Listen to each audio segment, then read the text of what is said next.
So her being stood up at the altar wasn't all in vain because at the end, she got her sweet, free divorce. Fool me once, fool me twice. When you're hiding things, might as well be lies. Can you ever get it right?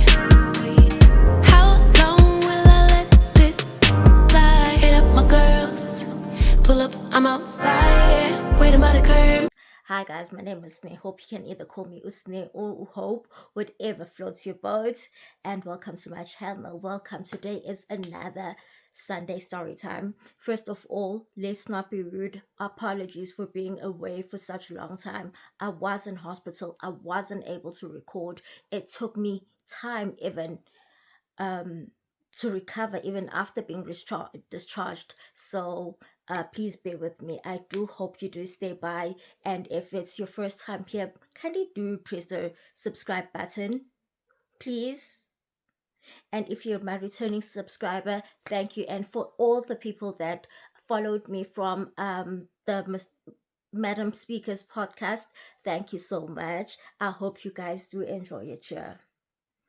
And if before also we go any further, my lashes are coming out. I don't want to wear glasses, so I'm trying to get them off, but it is what it is. So let's get started with it. So we're going to call her Auntie Grace and Uncle Mpo.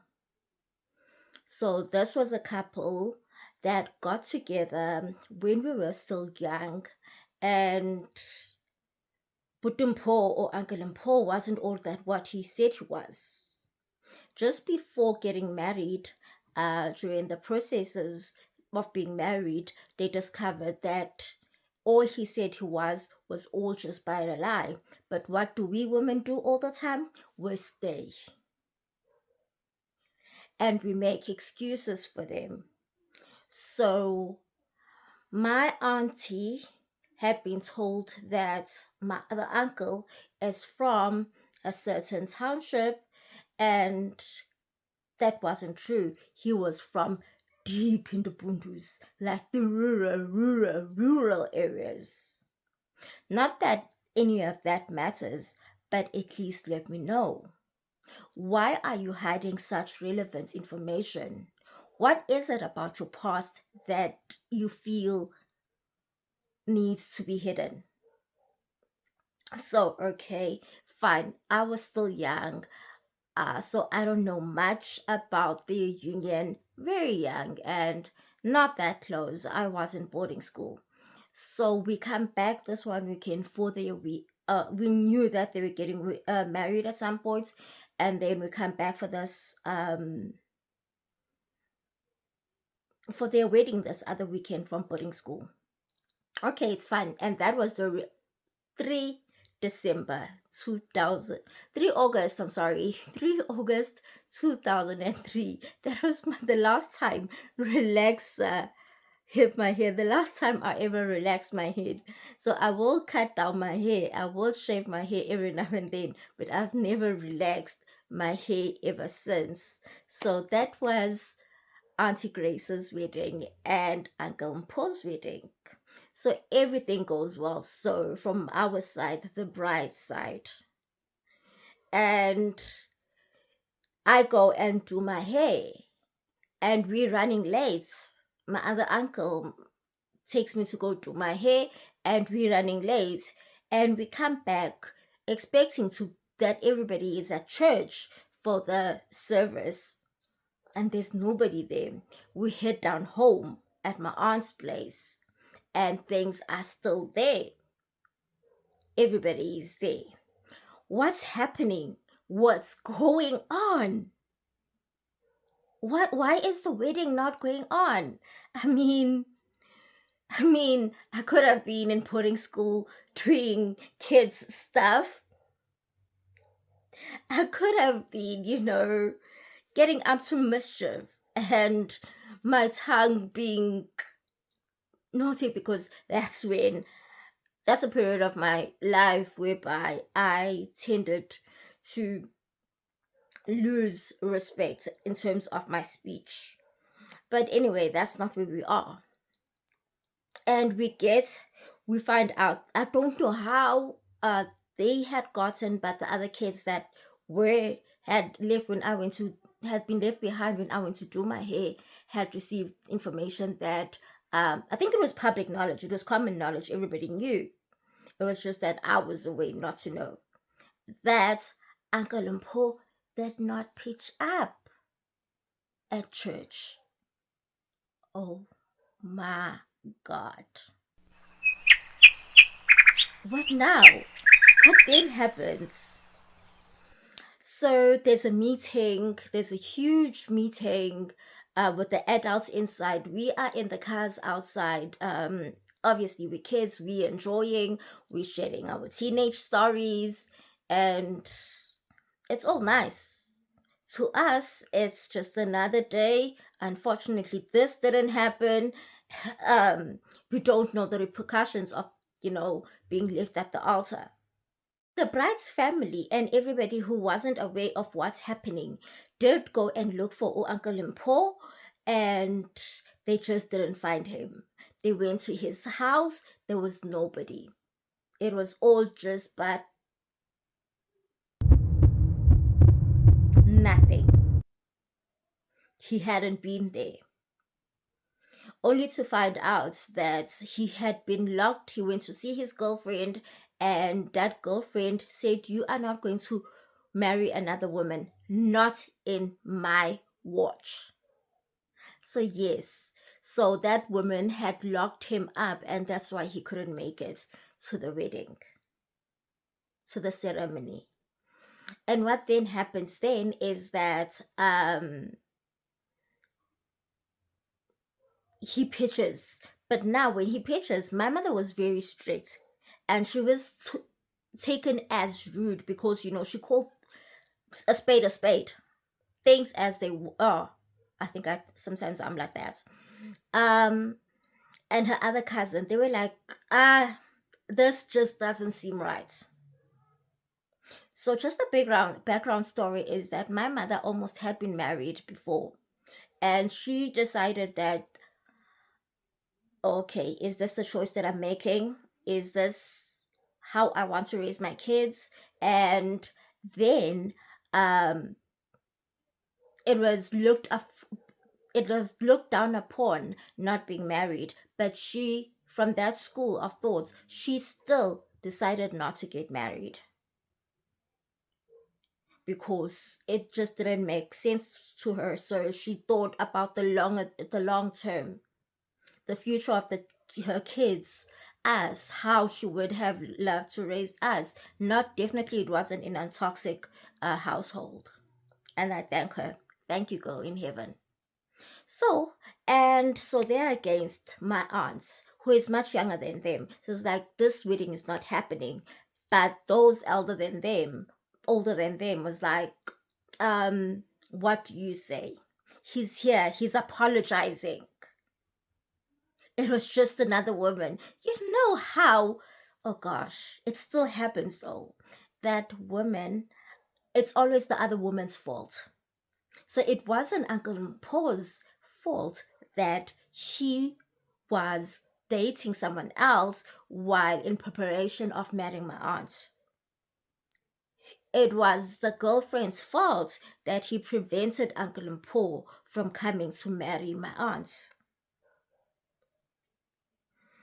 And like we always know, it happens often. My aunt did fall for the scam, and she married. The wedding went on the following day. There wasn't a priest. I don't remember the details of exactly what happened, but I remember there wasn't a priest to marry them. I think they bought some Zion pastor, if I remember well, if my memory serves me well, but I'm not quite certain of that fact. But I know that, our priest needs to be booked ahead of time. And in this case, he was booked, but the wedding didn't happen. The groom didn't pitch.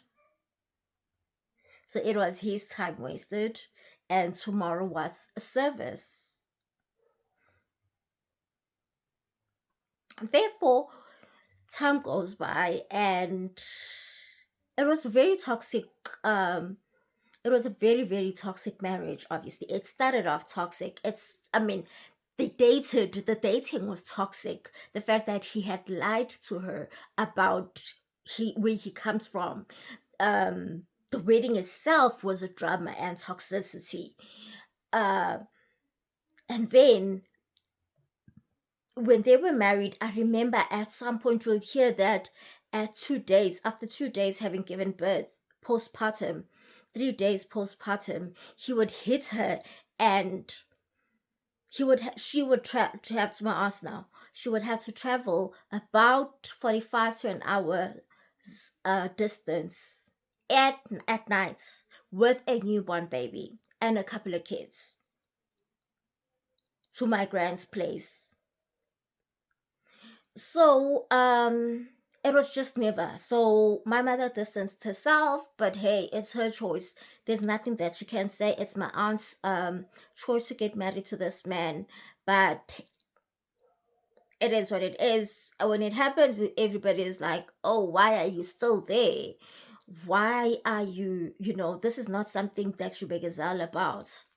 There's nothing that's Shubegazal for. This man, remember, my mother always made sure that she reminds her that this marriage wasn't even supposed to be in the skies. The universe made it very obvious that this wedding is shouldn't happen. This marriage is not going to be healthy. But hey, people make their choices, and it was respected.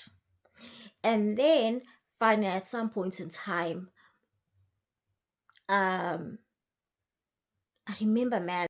So in total, after the wedding, they had about 3 to 4 kids, making her have 5 to 6 children in total. Fine, it was a toxic marriage. We stayed away from it. There was nothing that made us to be there, and except for gatherings. I did not like the man. And one thing that you should know is that you hurt somebody close to me, I'm not going to forgive you. I don't like you. You have just scratched your existence. You do not exist to me. So when there was when there were gatherings between families and Uncle Lumpo was there, I was like, I don't know you, bro. You don't exist to me. Let's not pretend to be friends. Um, so that went on until the great passing of Uncle Lumpo. Yes, it was unfortunate that the kids were still young and he was the sole breadwinner. But my mother went there and she was crying, and my aunt was crying. Auntie Grace was crying for her husband. And my mother was like, oh, wait, why are you crying? Why aren't you happy? Celebrate, my girl. This is free divorce. You don't have to worry about a thing. Emotional trauma won't touch you, because you know why? You don't have to drag, you don't have the divorce won't drag in court, and he won't make it difficult for you. So his dad is just like 50 divorce for you. So celebrate. He was never a good man to you. He never loved you. He never respected you. He never gave you his place as the mother of his kids, nor as his wife. As much as the elders in the family did not like this, and I just said that my mother was outspoken, and her other cousin, we're like, in fact, this is a celebration. And even when the in-laws came, they're like, please do not pretend. They knew exactly where you are, what type of marriage, but they never once sat you down with the husband and taught him how to become a man, how to be a great husband. So, no, thank you. Do not pretend to be, to be grieving. No, don't. Well, I'm not sure whether that happened or didn't happen, but also what I know is that from that place, the number of years that you're going to grieve is determined by what you call a thread that they put, or rope. I don't know what it's called, a rope that they put on your neck. So my mother, having worked with kids mostly that are from that area or from the rural areas, she had learned that. So they put my aunt's in-laws put 3 threads on her neck. So yes, the funeral happened, everything happened, and then afterwards, she's supposed to wear black, when they put black clothes on her, they put threads of clothes, and my mother was stood up and was like, "No, not on my watch, not happening, never." Not to my sister. So in our culture, because this aunt of mine she's actually a mother in our culture, because this aunt of mine is basically my a child to my grand's sister. So it's like, my sister, that's not going to happen to my sister over my dead body. So they did change it to just 1 year. They wanted 2, and my mother was like, "This is not negotiable. This is not negotiable." So they did end up putting 3. So under that, while you are mourning and have the black clothes on, remember, you can't speak up for yourself. It's taken as being rude, being disrespectful. So they wanted to control her and do everything to her in such a manner in that they did attempt to take the house away from her, to evict her from her husband and children's home after her enduring so much abuse from this man. And because she loved him, she stayed. She went on to marry her, even when she found out that he isn't who he thinks he is. The wedding continued to happen, even though she found out that she was being locked in by a girlfriend.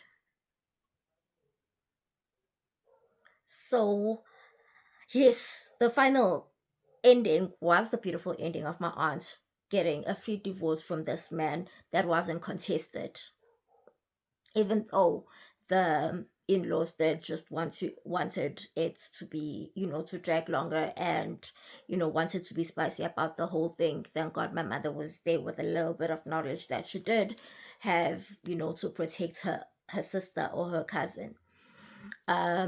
Yes, times going forward, your husband doesn't die today and funds are released tomorrow, your pension fund is released tomorrow. So there was a time whereby we will have to walk ourselves very far. We stayed in the same section, but your area is far, very far. During school holidays, we'd have to take rice, the staples, rice, mealie meal, tin fishes, whatever my mother could provide from home, and take it there while the situation, while she still awaits for the pension fund to be released. And now she also needed to start looking for a job. Not that she was never looking for a job, she was, but um, at least then, while she looked for a job, there was a husband providing. Now she was the only parent left with 5 or 6 kids. Therefore, situation forced, she needed to work for her kids and her family. And so that happened. So basically, that is a short story time on how my auntie God stood up at the at the altar. Yes, my aunt was stood up at the altar, but at the end, she got her sweet pre-divorce, because there's nothing to mourn about a cheater of a man, about an abusive man. There's nothing to mourn about a person that does not respect himself, because you not respecting me doesn't only say something about me, it also tells you a lot about yourself. You are not a man. Because if you're a man, you would go to the tavern where you drink and come back with this aggression. At the tavern, that's where you will meet people of your size and strength, men who are as tough as you are. Don't come and don't come and overpower a woman who has just given birth to your child to make things worse. So yes, join me next week Sunday for another Sunday story time. Storytime Sunday. Yes. Thank you for tuning in. It was lovely having you. Don't forget to do subscribe to this channel if you like this face here. And if you please do subscribe for whatever reasons. I beg you to subscribe. Do hit the notification button and like this video and tell me about what are the stories from your families that have happened during the wedding.